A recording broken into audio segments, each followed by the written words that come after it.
今天我们来聊聊半夜睡觉时腿部抽筋这件事。很多人都有过类似的经验，睡到一半，小腿肚突然剧烈痉挛，痛到整个人瞬间清醒，甚至痛得直冒冷汗。一场半夜脚抽筋的经历，总是突如其来又令人难忘。不少人第一反应会觉得，糟了，是不是我年纪大了，身体退化才会半夜抽筋？尤其上了年纪的长辈们，常把夜间抽筋当成自己变老的标志之一。然而，今天我们要打破这个迷思，半夜脚抽筋不一定是老了。想象一位50几岁的王阿姨，每晚睡梦中总被小腿抽筋痛醒，她以为自己是人老腿先衰，每天忙着补充钙片、吃镁片，希望能减少抽筋发作，但情况却没有明显改善，让她十分苦恼。其实不只是王阿姨，许多年轻人甚至运动员也会在夜里抽筋，这并非危言耸听，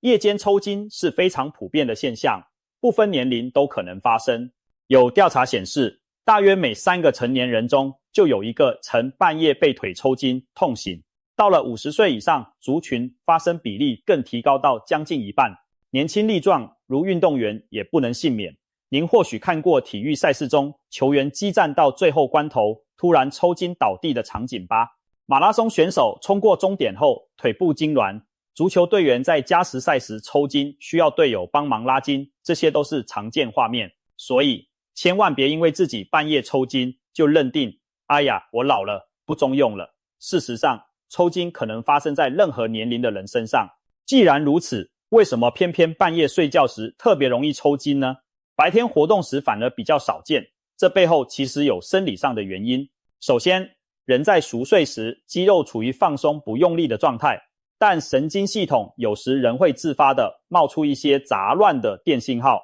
如果某条神经过于敏感，正巧它控制的小腿肌肉在半夜收到这种错乱讯号，就可能不受控地猛然收缩，引发痉挛。而白天清醒时，大脑对神经有抑制作用，肌肉比较不会乱动。其次，睡眠时我们长时间保持固定姿势不动，局部血液循环减慢，肌肉得不到源源不绝的氧气和养分，代谢产物却囤积下来。在这种状态下，肌肉更容易出状况。简单说，静止休息时反而可能出现肌肉调节失衡，因此夜晚和清晨成了抽筋的高发时段。反观白天，大多数抽筋发生在运动过程中，例如游泳时小腿抽筋等，那属于另一类情况。而夜间抽筋更多是静态下的突发状况，让人措手不及，也特别影响睡眠品质。了解了这些背景，我们再回头看看半夜脚抽筋的真正成因。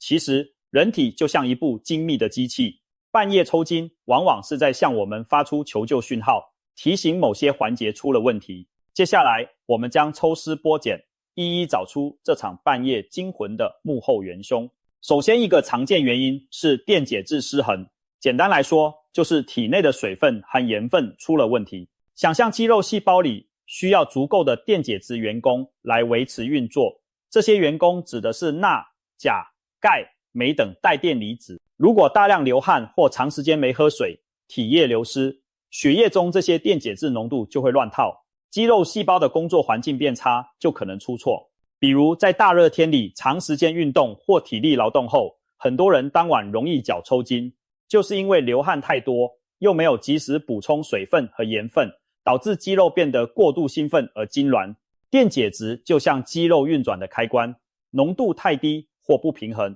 肌肉的开关可能会乱跳，突然短路般的抽动起来。然而要注意的是，正常饮食的人在一般情况下并不会严重缺乏电解质。有医师指出，许多人以为腿抽筋和血液里钙、镁、钾等离子含量有关，于是自行补充钙片、镁片或运动饮料。但其实大多数夜间抽筋和血中离子浓度没有直接关系，所以光靠狂吞电解质补充剂往往效果有限。如果你白天没有大量出汗或特殊状况，身体的电解质通常能维持在稳定范围，小腿还是抽筋的话，那背后一定还有其他原因在作祟。接下来另一个嫌疑犯是肌肉过度疲劳，这在年轻人和运动族群身上尤其常见。平常缺乏运动的人突然进行大量运动或体力劳动，肌肉一下子超负荷，到了夜里反而可能以痉挛来抗议，有点像一位平时坐办公室的人突然去爬山跑马拉松，他的腿部肌肉白天拼命工作，累积了大量乳酸和疲劳，半夜就可能闹情绪，以抽筋收场。即使是经常运动的选手，如果某天训练强度特别大，或比赛中拼得太狠，也可能在休息时腿部肌肉不自主地跳动，这就像肌肉在说，我今天累坏了，受不了了。特别是当肌肉极度疲劳时，控制肌肉收缩的神经也会变得敏感，稍微一点点刺激就可能诱发痉挛。所以年轻人半夜抽筋常常不是因为老化，而是操劳过度的结果。除了过度操劳，不活动也会抽筋吗？听起来有点矛盾，其实一点也不冲突。第三个原因是缺乏运动或姿势不当，导致肌肉筋膜紧绷。如果平日很少伸展筋骨、筋膜，包覆肌肉的结缔组织就像橡皮筋一样长期缩着，弹性变差。现代人白天常坐办公室，维持双膝弯曲的坐姿，小腿肌肉长时间处于缩短的状态，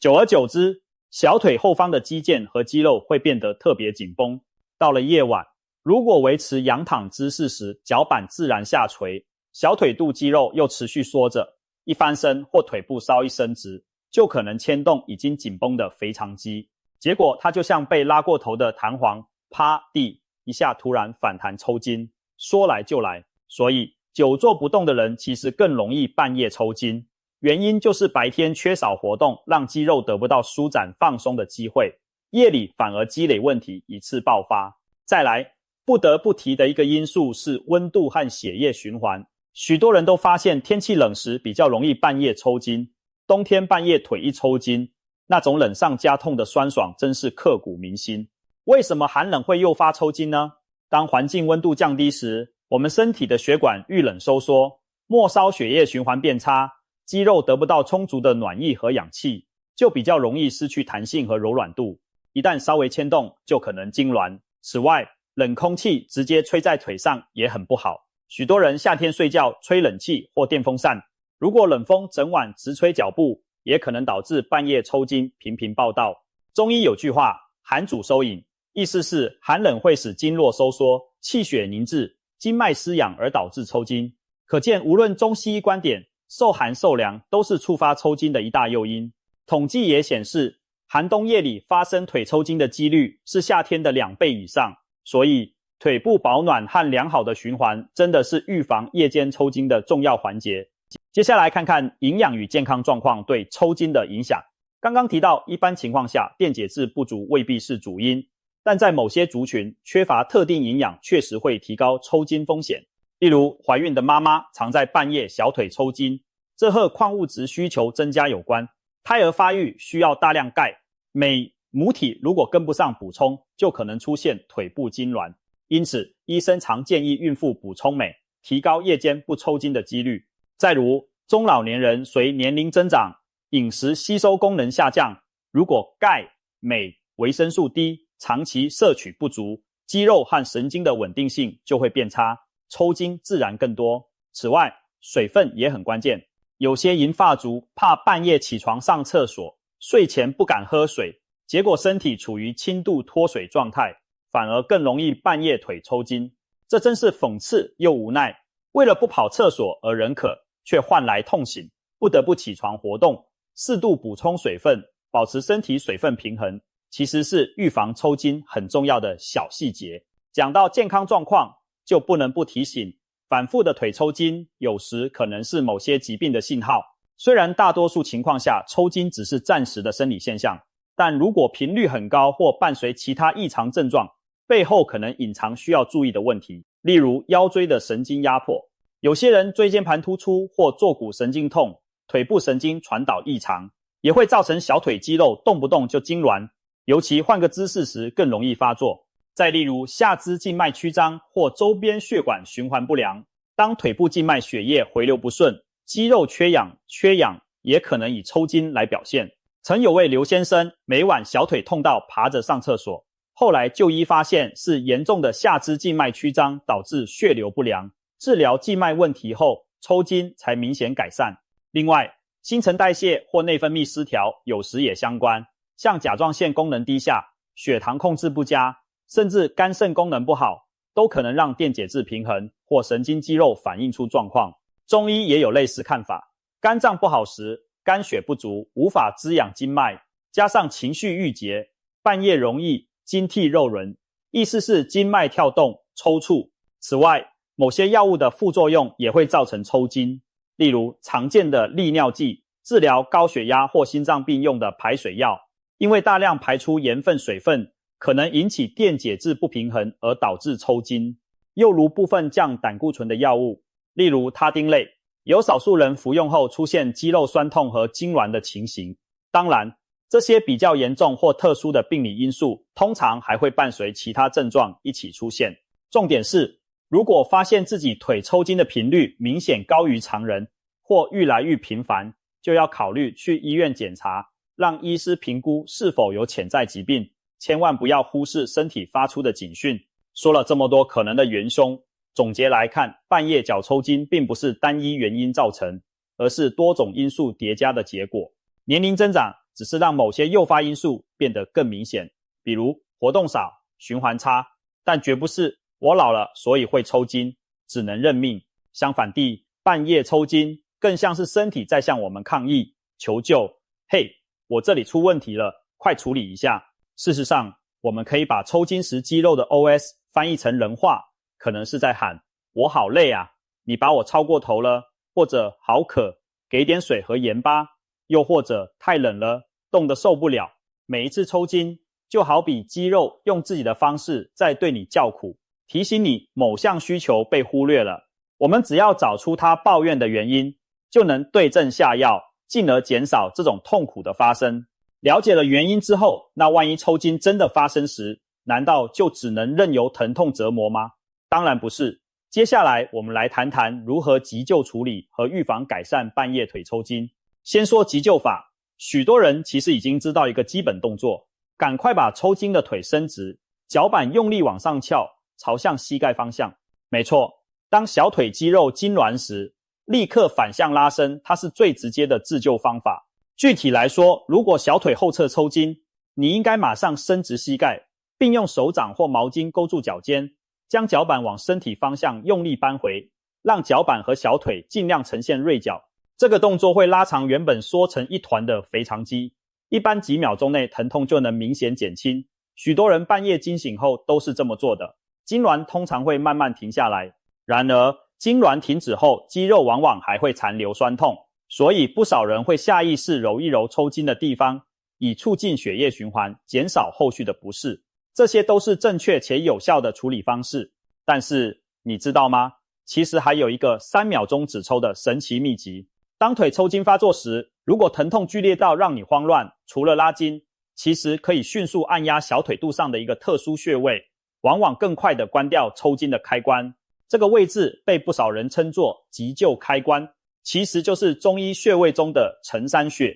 听起来玄乎，其实一点也不神秘。马上教你如何找到它，并加以利用。承山穴位于小腿后方，当你踮脚尖时，脚跟离地，脚尖着地用力，小腿肚中央会隆起一块肌肉，在这块腓肠肌往下连接跟腱的交界处，肌肉肚子变窄的地方会形成一个明显的凹陷或凸起，那里就是承山穴的大致位置。简单找穴方法，站直将脚跟微微抬起，脚尖着地，然后用手沿着小腿肚正中往下摸，在肌肉转为肌腱的区域，有一块特别硬，按下去酸痛感明显的点。没错，那就是承山穴。一旦抽筋发作，就用你的拇指或拳头对准那个点，沉下去用力猛按，可能需要点狠劲，因为平时按压这里就很酸，抽筋时更疼。但请相信，这几秒钟以痛治痛是值得的。许多过来人分享，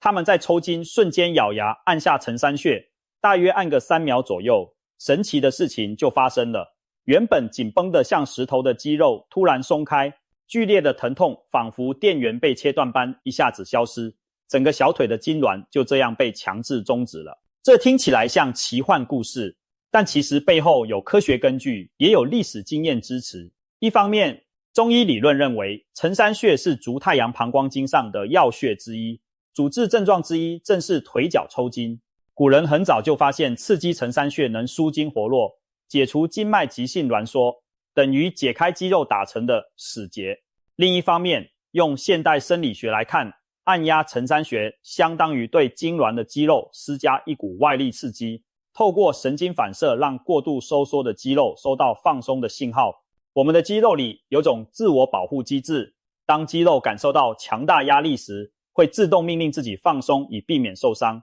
大力按压抽筋的痛点正是利用这个原理，透过剧烈刺激让肌肉不得不松弛下来。因此这并不神秘，而是巧妙地借用了人体自身的开关。学会了承山穴按压法，你就多了一项对付抽筋的绝招。下次半夜再被抽筋痛醒，不妨试试拉筋、按穴，双管齐下，一手迅速将脚板往上搬，另一手同时狠按小腿肚中央的承山穴。双重动作之下，抽筋通常会很快停止，疼痛大幅降低。即使你一时紧张找不准穴位也没关系，先把腿拉直伸展，疼痛缓解一些后再耐心摸索按压也可以。整个过程中也别忘了配合深呼吸，稳定情绪，有助于减轻痛感。痉挛停止后，建议缓缓活动脚踝和腿部，站起来走上几步，或者轻轻再拉伸一下筋，确保肌肉完全恢复放松，这样抽筋比较不会卷土重来。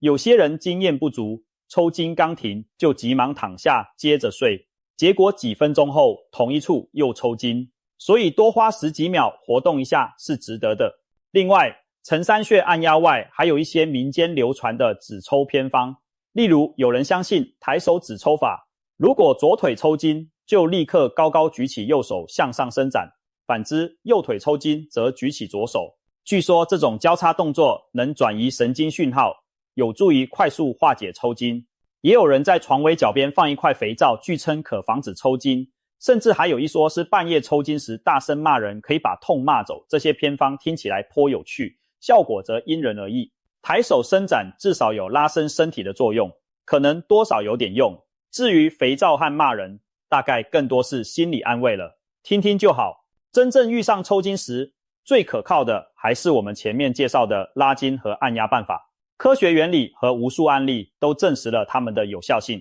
等你亲自体验过3秒按压法的神奇，大概也会忍不住想把这个秘密告诉身边每一位亲友吧。顺带一提，腿部抽筋不仅发生在小腿肚，有些人脚掌脚趾也会半夜痉挛，或大腿肌肉突然抽紧，处理原则其实都相通，哪里抽筋就反向拉伸哪里的肌肉。例如脚趾或脚底抽筋，可以用手抓住脚趾，用力往脚背方向拉，伸展足底肌肉。大腿前侧股四头肌抽筋时，试着弯曲膝盖，把脚踝往臀部方向拉近，伸展大腿前方。大腿后侧腿后腱抽筋时，则要设法伸直膝盖并弯腰触碰脚尖，拉长大腿后肌群，同时配合按压和按摩痉挛处的肌肉，都能帮助快速解除紧绷状态。原则懂了，各部位都能举一反三。当然，如果出现胸腹部等少见部位的抽筋，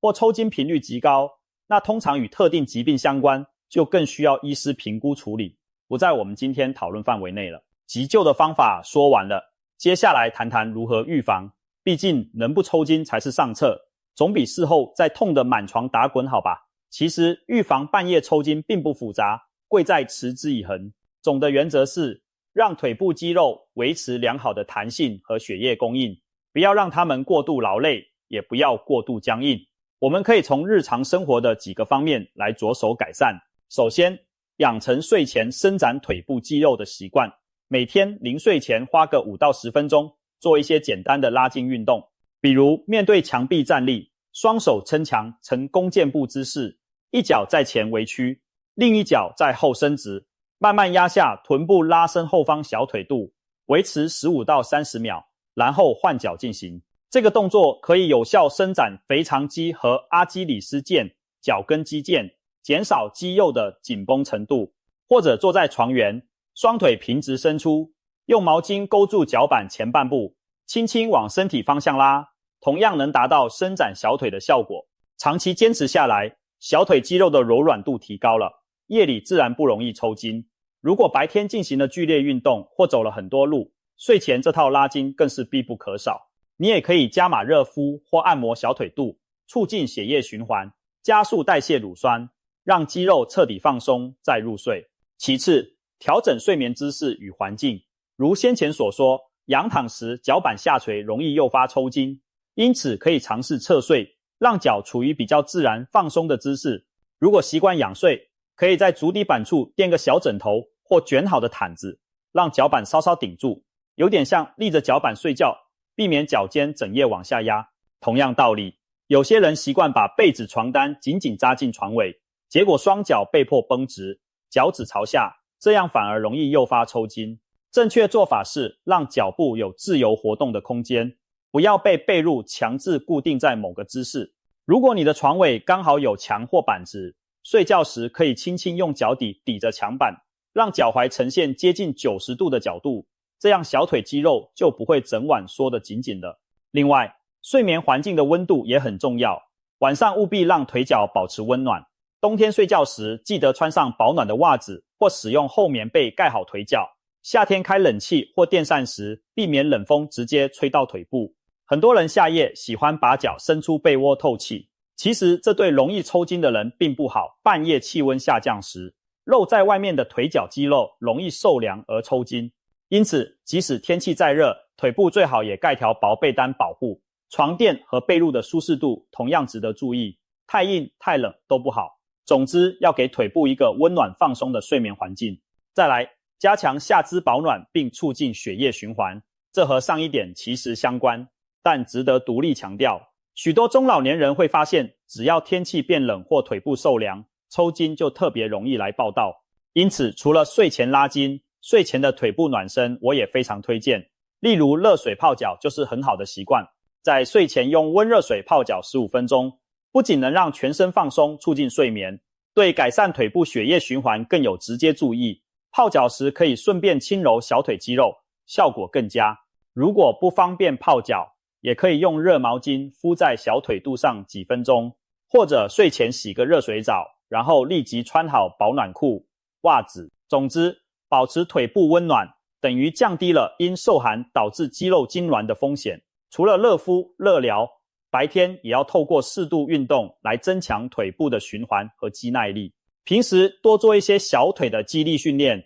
比如反复踮脚尖、体踵运动，或每天抽空快步走路、爬楼梯，让小腿肌肉常常得到锻炼，血管弹性变好。另外，维持适当的体重也有帮助，体重过重会让腿部肌肉负担增加，容易疲劳缺氧，进而提高抽筋概率。把体重控制在健康范围内，可以减少这种风险。总而言之，白天动一动，晚上暖乎乎，腿部气血顺畅了，自然就不容易半夜罢工。最后，注意营养补充含水分平衡。虽然我们强调过，抽筋未必直接由缺钙缺镁引起，但保持均衡饮食仍然是必要的预防之道。平日饮食中应确保摄取足够的钙和镁，例如奶制品、深绿色蔬菜、坚果、全谷杂粮等都富含这些矿物质。特别是中老年人以及孕妇等高风险族群，可以在医师建议下适量补充钙片或镁片，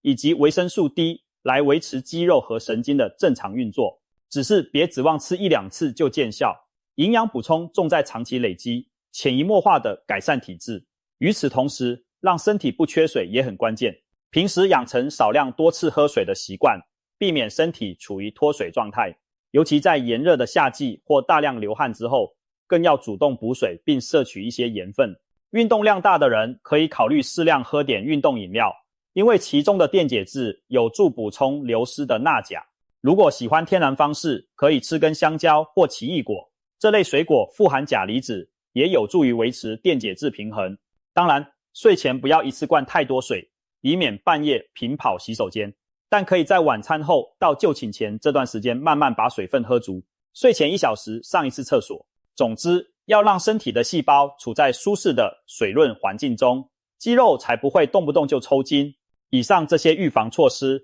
看似零碎，却非常实用，是真正能让夜间抽筋减少的大绝招。在前面提到的新竹王阿姨案例中，她正是靠睡前伸展加下肢保暖这2招，在短短几周内就彻底告别了困扰多年的抽筋噩梦。回诊时，他开心地告诉医生，现在终于可以一觉睡到天亮了。由此可见，只要方法对路，身体一定会给出回应。我们要做的就是持之以恒，耐心调理。另外，也许有人好奇，有没有什么特效药能防止半夜抽筋呢？很遗憾，目前并没有什么神奇药丸。一些曾经使用过的药物，例如奎宁，早期用来治疗疟疾的药，在过去曾被拿来尝试预防腿抽筋，但效果并不明显，而且可能有副作用，如心脏节律不整等风险。因此，现在医界已不建议使用。其他像维生素 E、镁剂等，有报告指出，在部分案例中有效，但对大多数人未必有用。总而言之，没有比平日养成良好生活习惯更可靠的预防方法。与其寻找某种药物快速解除问题，不如扎扎实实的从饮食、运动、作息等方面调养，来得安全又有效。说到调养，不得不提一下中医观点。中医有句话，肝主筋，意思是肝血充足则经脉强健有弹性，肝血不足则经脉失养，容易痉挛。所以中医预防抽筋的思路是养血舒筋以及去除寒邪，平常可以适度食补肝肾，强筋骨，例如喝一些黑豆水或黑豆茶。黑豆在中药里被认为有补肾益精、强健筋骨的作用，民间偏方里常用来改善腿脚容易酸软或抽筋的体质。又比如中医经典方剂中有个专治肌肉痉挛的方子，叫芍药甘草汤，只用白芍和甘草两味药就能发挥奇效。白芍能养血柔筋，甘草能缓急止痛。现代药理研究也发现，这两味药对平滑肌和骨骼肌都有放松作用。对于那些经常抽筋、经脉紧张的人而言，不妨咨询专业中医师，看是否适合用这类方药来调理体质，减少抽筋发作。讲了这么多，现在我们可以回头回答最初的问题了。半夜脚抽筋并不是你变老的证据，真正的原因往往是身体在向你发出的种种讯号，可能是要你多活动筋骨，别再长时间维持一个姿势，可能是提醒你补充水分与营养，或者是在暗示你某些健康隐患需要留意。当我们听懂了这个求救信号，并采取行动去纠正问题后，抽筋往往就会减少甚至消失。我们其实该庆幸，身体透过小小的抽筋来警示我们，而不是毫无征兆的出现更严重的状况。换个角度想，抽筋逼得我们更加关注自己的健康，这反而是一件好事呢。最后，再教您一招应对抽筋迷思的妙招。假如哪天您身边的朋友或长辈半夜腿抽筋了，千万别再吓唬他说，哎呀，你老啦，这类话。取而代之的正确做法是，淡定地告诉他，别怕，半夜抽筋不是因为你变老，而是身体在跟你要东西呢。来，腿伸直，我帮你按压这里，数到3，保证不痛了。相信在您的热心协助下，他一定会对这神奇的3秒止痛法感激不已，也会重新认识到抽筋并不可怕。我们每个人都能成为自己和家人健康的小小守护者，一起赶走那半夜偷袭的抽筋魔。从今往后，希望大家都能睡个好觉，再也没有半夜抽筋的梦魇。就算偶尔小腿有风波，我们也胸有成竹，3秒钟就化解它。祝各位今夜好眠。